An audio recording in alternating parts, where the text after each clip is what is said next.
અને પોલીસના નાના કર્મચારી મિત્રોને પણ ખાસ કહું, આ તમારો ઉપયોગ કરી રહ્યો છે 8 ચોપડી. LRD નું જ્યારે આંદોલન હોય ત્યારે અમે અડધી રાતે જઈને ઉભા રહીએ છીએ રામાભાઈ. ફિક્સ પગાર, આઉટસોર્સિંગ, કોન્ટ્રાક્ટની નાબૂદીની વાત હોય તો અમે લડીએ છીએ નાના કર્મચારીઓ માટે. પોલીસ કોન્સ્ટેબલ ભાઈઓ ઉપર કોઈ પ્રશ્ન આવે તો વિધાનસભામાં કોંગ્રેસ પાર્ટી અને અમે લોકો તમારા માટે લડીએ છીએ. તમે મહેરબાની કરીને 8 ચોપડી પાસના હાથા ના બનતા. એમને સવાલ પૂછજો કે તમારા પોલીસ કોન્સ્ટેબલ ભાઈઓના વેલફેરના નાણાં કોના ગજવામાં જાય છે, એનો હિસાબ તમને નહીં આપે. તમે સવાલ પૂછો કે કેમ આઈપીએસ અધિકારીઓનો ગૃહ વિભાગ સાથે મળીને કોન્સ્ટેબલ, હેડ કોન્સ્ટેબલ ભાઈઓનું યુનિયન અને સંગઠન બનાવવા દેતા નથી. મારી વિરુદ્ધ રેલી કરવાથી, જિગ્નેશભાઈ મુર્દાબાદના 2-4 નારા લગાવવાથી તો મારી તો પેટનું પાણી ના લે યાર. તમને હજી મારો જીગરો ખબર જ નથી. 8 ચોપડી,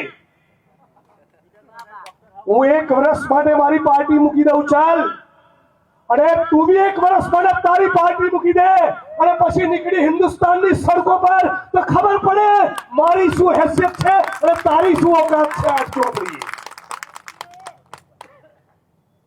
આ તો 1500-2000 બિચારા પોલીસ કોન્સ્ટેબલ મિત્રો, એનો પરિવાર હેડક્વાર્ટરમાં રહેતો હોય, એની કાનબટ્ટી ઉપર બંદૂક મૂકીને જાઓ ને તો સસ્પેન્ડ કરીશ, જાઓ નહીં તો તમારી ટ્રાન્સફર કરી. એમ બિચારા ગરીબ સામાન્ય ખેડૂતના દીકરા જે લોકરક્ષક બને, કોન્સ્ટેબલ બને, હેડ કોન્સ્ટેબલ બને, એને દબાઈ દબડાઈને એની પર પાવર કરીને મારી વિરુદ્ધ રેલી કરાવો છે. મૂર્ખ, તારું ચણોય નહીં આવે.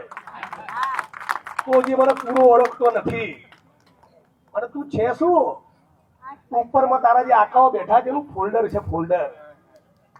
અને હું પીડિત, શોષિત, વંચિતોનો અવાજ છું. અને નેતા એ ગુજરાતની જનતા અને ગુજરાતના પીડિત, શોષિત, વંચિતોએ બનાવ્યો છે.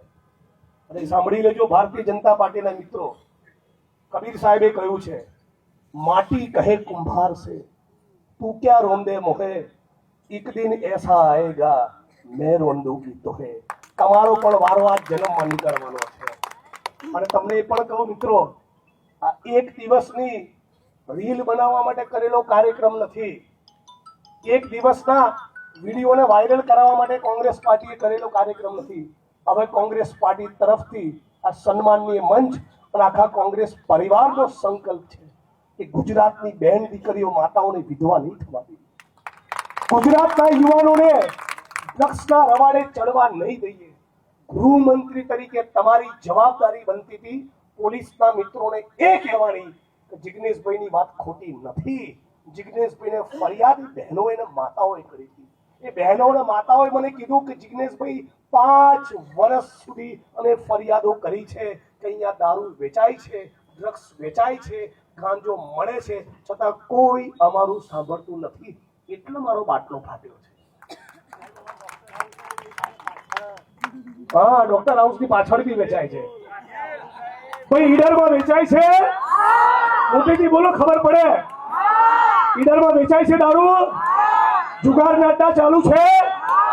પોલીસ સપ્તાહ ખાય છે? હા, નાના આ બી નાના ત્યાં સુધી કહું, એસએમસી ની જે રેડ પડે છે ને, આ પોલીસના મિત્રોને બી કહું, એસએમસી ની જે રેડ પડે છે એ વિકેટ કોની પાડે? ખાલી કોન્સ્ટેબલની, હેડ કોન્સ્ટેબલની, એએસઆઈની, પીએસઆઈની, અને બહુ તો કોઈ પીઆઈની વિરુદ્ધ કાર્યવાહી કરે, પણ કોઈ એસપીની સામે કાર્યવાહી કરતા નથી. બોલું છે તે બોલ્યું, એમાં કરી તે અસી કારીગરી, સાંભેલું વગાડે તો જાણું કેટલું સાણવા છે.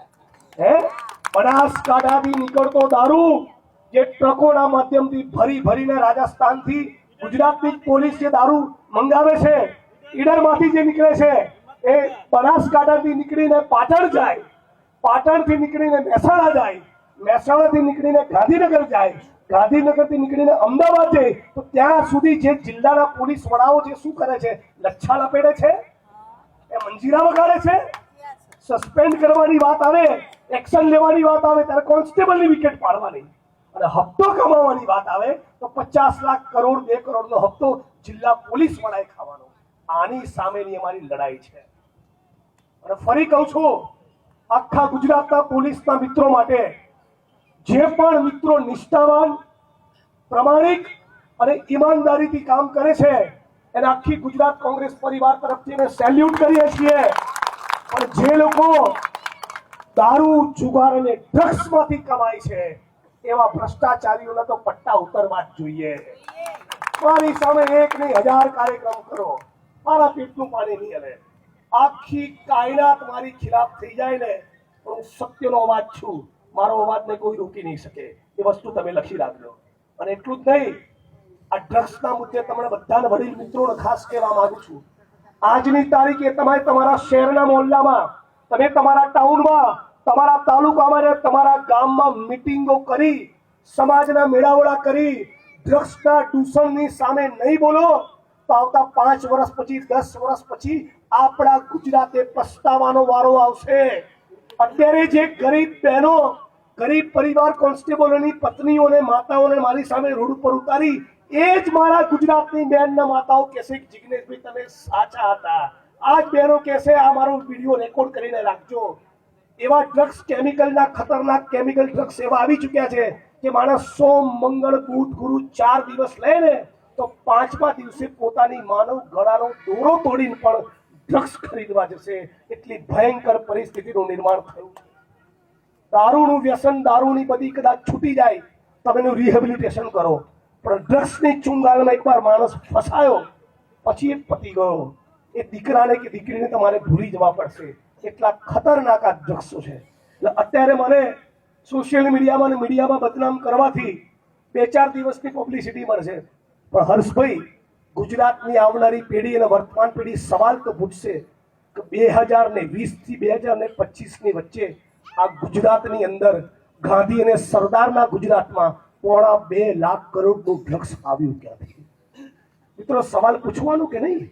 કોઈક તો મંગાવતું હશે ને. તમારા ગામની અંદર ગોળનો રવો ખરીદનારું કોઈ હોય નહીં તો કોઈ ગોળ વેચવા આવે? તો મતલબ કે ગુજરાતની અંદર કોઈ ખરીદનારું છે. કોણ મંગાવી રહ્યું છે આ ગુજરાતની ધરતી પર ડ્રગ્સ? ક્યાંથી આવી રહ્યું છે ડ્રગ્સ? કોણ છે આના ડીલરો? અને એક વાત કહું, જે પણ મંત્રી એ ગુજરાતની યુવા પેઢીના ભોગે ડ્રગ્સના કાળા કારોબારમાંથી કમાઈ રહ્યો છે એ ગુજરાતની ધરતીનો ગદ્દાર છે, ગદ્દાર. એ પણ છને ચોક કહેવા માંગુ છું. અને પોલીસના મિત્રોને થરાદમાં કીધું હતું, એ વાત રિપીટ કરું, તમારા પગારથી સંતુષ્ટિ રાખો મિત્રો. પગારમાં જીવવામાં મજા છે. તમારા પરિવારના દીકરા દીકરીઓ તમારી સામે સન્માનથી જોશે. પણ જે દીકરાને એવું લાગે કે મારો બાપ એસપી છે, મારો બાપ ડીવાયએસપી છે, અને રોજ હાજર 2-5 લાખનું બંડલ લઈને આવે છે, દીકરાને પણ તમારા માટે સન્માન પેદા નહીં થાય. આ જ દીકરાઓ તમારા ડ્રગ્સની ચુંગાલમાં ફસાશે. અમારા શબ્દો યાદ રાખજો. ઘણા ડ્રગ્સ એવા છે કે ખેત મજૂર અને ગરીબ માણસોને નહીં પોસાય. મધ્યમ વર્ગ ને ઉચ્ચ મધ્યમ વર્ગના લોકો અને જે માણસો ગજવામાં બહુ રૂપિયા ભરાઈને બેઠા છે ને, એ લોકોનો જ પૂછાશે આ ડ્રગ્સ તમારા ઘર સુધી આવવાનું. અને એટલા માટે, અને ચૂંટણીના વોટ સાથે કઈ સંબંધ નથી. ચૂંટણીના 2 વોટ પ્લસ થાય કે માઇનસ થાય, અમુક વસ્તુ તમારે બોલવી પડે. ફરી એકવાર સમગ્ર ગુજરાતના લોકોને આ વિડીયોના માધ્યમથી કહેવા માંગુ છું, ગુજરાતના કોઈ પણ જિલ્લાના, કોઈ પણ તાલુકાના, શહેરના કોઈ પણ ખૂણે ડ્રગ્સનું દૂષણ હોય, મારો સંપર્ક કરો, માનનીય તુષારભાઈ ચૌધરીનો સંપર્ક કરો, વિરોધ પક્ષના આપણા નેતા માનનીય અમિતભાઈ ચાવડાનો સંપર્ક કરો, અને દરેક તાલુકા જિલ્લા કક્ષાએ જે કોંગ્રેસની અમારી ટીમ છે એનો સંપર્ક કરો. શક્ય એટલો પ્રયત્ન આ ગુજરાતમાંથી ડ્રગ્સનું સેવન બંધ થાય, આ ગુજરાતમાંથી ડ્રગ્સનો વેપલો બંધ થાય, એના માટે તનતોડ મહેનત કરીશું. એ વાતનું ગુજરાતની જનતાને મેં વચન આપ્યું છે. અમારા માટે ખાલી એક મીટિંગની વાત નથી. આપણું ગુજરાત આવું. તમે મને કહો, ગુજરાતમાં 1.5-2 લાખ કરોડનું ડ્રગ્સ આવે તો બીજા રાજ્યના લોકો કે આપણી મશ્કરી કરે કે ના કરે? આપણને ઉડતા ગુજરાત કહે કે ના કહે? આ ગુજરાતના લલાટ ઉપર કલંકની કીડી, કાળી ટીલી કોણે લગાડી? ભારતીય જનતા પાર્ટીની સરકારે. અને આપણે બધા જાણીએ છીએ, આખા ગુજરાતના જે પણ આઈપીએસ અધિકારીઓ એ દારૂમાંથી કમાય એનું ભેગું થયેલું બંડલ કોના ગજવામાં જાય? મંત્રીના ગજવામાં જાય. એ જ પ્રમાણે જે માણસો ડ્રગ્સના કાળા કારોબારમાંથી કમાતા હોય એનું બંડલ પણ કોના ગજવામાં જાય? મંત્રીના ગજવામાં જાય. હે ગુજરાતના મંત્રીઓ, હે ગુજરાતના આઈપીએસ અધિકારીઓ, થોડા તો તમે એટલા વિવેકી બનો કે તમારા મા બાપ તમને જોઈને લાજે. આ ધંધા ગુજરાતમાં બંધ કરો. આ બેન દીકરીઓ માતાઓની સામું જુઓ. અમારા ગુજરાતની બહેનો માતાઓની ચિંતા કરો. હજારોની હજારો બહેનો છેલ્લા 25 વર્ષના ભારતીય જનતા પાર્ટીના શાસનમાં વિધવા થઈ ગઈ. હજી કેટલી બહેનોને આપણે વિધવા કરી છે? હજી કેટલા યુવાનોને ડ્રગ્સના રવાડે ચડાવવા છે? આપ સૌને મારી વાણીને વિરામ આપતા પહેલા વિનંતી કરું છું કે સાથે મળીને બધા સંકલ્પ કરીએ. આપણું ગુજરાત એ ડ્રગ્સ મુક્ત બનવું જોઈએ.